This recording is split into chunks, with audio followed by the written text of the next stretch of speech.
Professor Savin Singh अपने geography lecture series में आप सभी लोगों का स्वागत करता हूं। कतिपय मित्रों ने आग्रह किया है कि मैं कोहरा फॉग और बादलों क्लाउड्स के बीच अंतर को भी एक लेक्चर के माध्यम से समझाएं, तो आज मैं इसी संदर्भ में प्रयास कर रहा हूं। So today I'll try to explain the differences between fogs and clouds. ये डिफरेंस जो होता है दोनों में अंतर, वो उनकी ऊंचाई को लेकर के होता है, उनकी गहनता को लेकर के होता है, दृश्यता विजिबिलिटी को लेके होता है, उनके निर्माण की प्रक्रिया से होता है और उनके प्रभावों, मौसम संबंधी प्रभावों से संबंधित होता है। The differences between fogs and clouds are related to the height, the visibility, the process and mechanism of their formations and their effects. कोहरा जो है वो धरातल के पास उत्पन्न होता है तथा ये कुछ 100 फीट तक, कुछ 100 मीटर की ऊंचाई तक ही बनता है। Fog is formed at the ground surface and it varies in height from few meter to 100 meters. और कोहरे की ऊंचाई जो होती है वह भूमध्य रेखा से ध्रुवों की ओर बढ़ती जाती है, अर्थात ये ध्रुवों की ओर उच्च अक्षांशों में अधिक ऊंचाई तक भी बनते हैं, जबकि उष्णकटिबंधीय क्षेत्रों में कम ऊंचाई पर बनते हैं। Fog's height increases from the equator towards the poles, meaning thereby fogs are formed at a very shallow height in the tropics and at higher heights in the high latitudes. बादलों का निर्माण जबकि काफी ऊंचाई तक होता है, ये 2 किलोमीटर से लेके 18 किलोमीटर की ऊंचाई तक बनते हैं और बादलों की ऊंचाई जो है भूमध्य रेखा से ध्रुवों की ओर घटती जाती है। ये कोहरे के विपरीत है। The clouds are formed from 2 kilometers to 18 kilometers from the ground surface and their height decreases from the equator towards the poles. दूसरी विभिन्नता जो है कोहरे और बादलों में वह दृश्यता को लेकर के है, विजिबिलिटी को लेकर के है। कोहरा जब बहुत घना हो जाता है तो दृश्यता लगभग शून्य हो जाती है, अर्थात दिखाई नहीं पड़ता है। So if the fogs are very dense, then the visibility becomes zero, meaning thereby it becomes very difficult to see beyond few meters. Sometimes the visibility is so much reduced that one cannot see beyond 1 meter. जबकि बादलों के संदर्भ में दृश्यता इतनी कम नहीं होती है। There is no such low visibility in the case of clouds. Even when there are darker clouds like cumulonimbus clouds, cumulus clouds, still the visibility is not so much reduced. यहाँ तक कि जब घने बादल होते हैं, गहरे रंग के बादल होते हैं और काफी नीचे तक आ जाते हैं, फिर भी दृश्यता कभी शून्य नहीं होती है। तीसरा अंतर है इनके निर्माण की प्रक्रिया को लेके। The third difference between fog and cloud is related to the mode of formation and origin of fogs and clouds. इतना निश्चित है कि कोहरा और बादल दोनों संघनन की क्रिया से उत्पन्न होते हैं, और ये संघनन की क्रिया जब उषांक ड्यू पॉइंट के ऊपर होता है तो कोहरे और बादलों का निर्माण होता है. This much is certain that both fogs and clouds are formed due to condensation above freezing point or dew point. वायु में बहुत से धूल के कण, धुएं के कण और अन्य कणकीय पदार्थ लटके हुए रहते हैं, और इन कणों के चारों तरफ संघनन की क्रिया होने से कुछ जलकण में बदल जाते हैं, और ये जलकण वायु में लटके रहते हैं, जिसे हम कोहरा कहते हैं. Fogs are formed due to condensation of water vapor around dust particles, smoke particles, and some other particulate matters which are suspended in the air. This is called fog.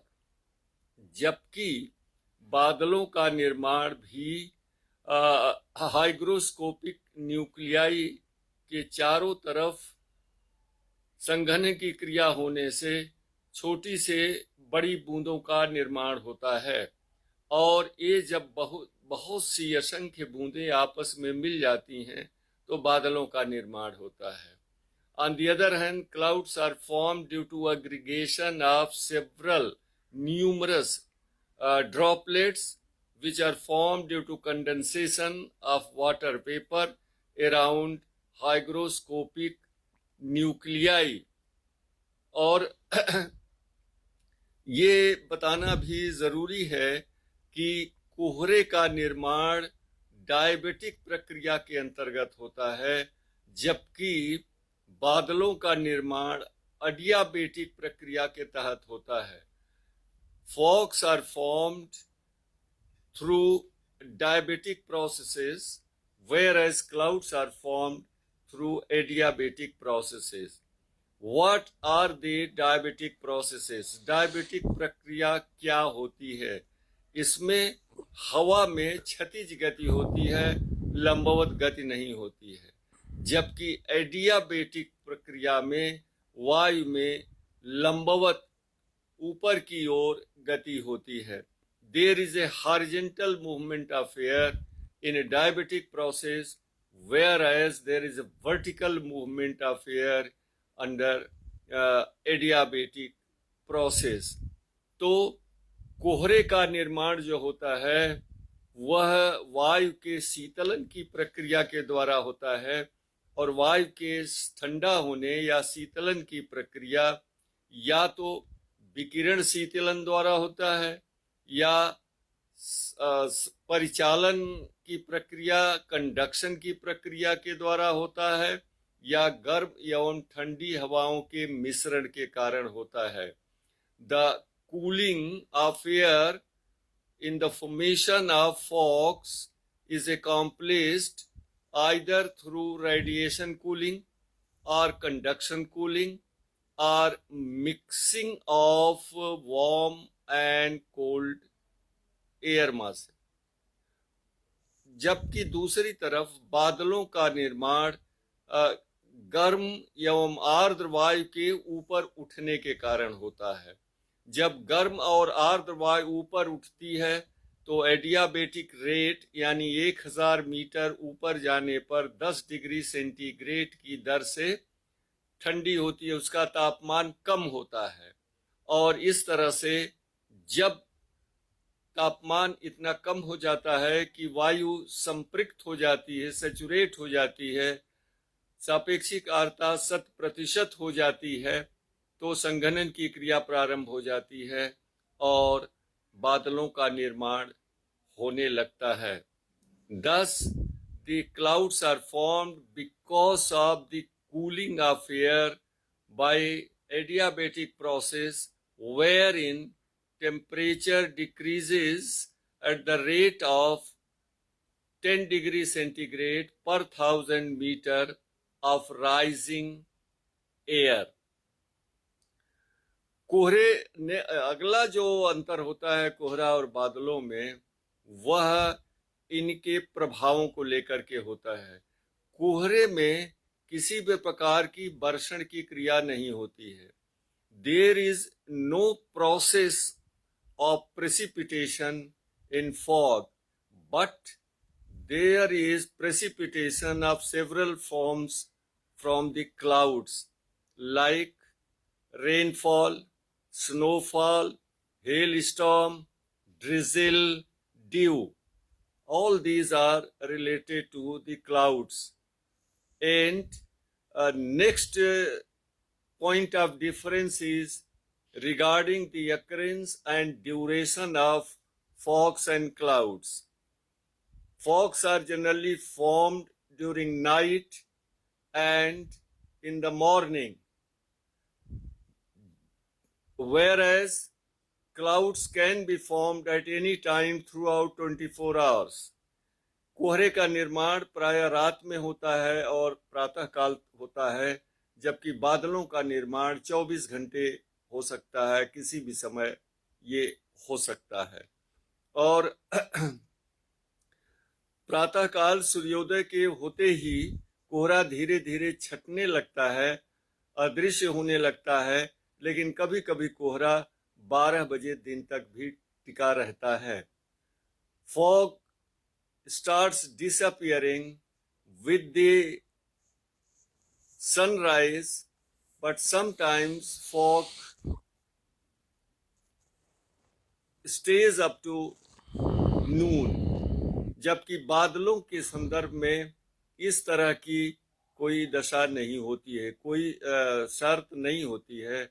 बादल किसी समय बन सकते हैं और किसी समय ये बरसात हो जाने के बाद अदृश्य भी हो जाते हैं, और कभी कभी बरसात नहीं भी होती है।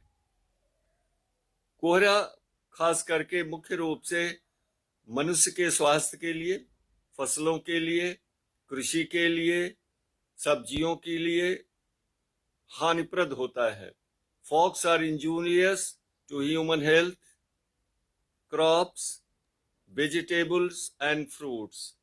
जबकि बादलों से, वर्षा होने से, नमी प्राप्त होने से कृषिगत फसलों, सब्जियों, फलों की खेती को काफी फायदा होता है। whereas clouds are beneficial for agricultural activities, crops, fruits, vegetables and so on so। तो इस तरह से सामान्य लोगों के लिए कोहरा और बादल एक जैसा प्रतीत होता है, लेकिन जलवायु विज्ञानियों और ऋतु विज्ञानियों के लिए इनमें काफी अंतर होता है। Thus, for general public, the fogs and clouds appear to be similar, but to climatologists and meteorologists, fogs are quite different from the clouds। दोनों में काफी अंतर होता है। नमस्कार।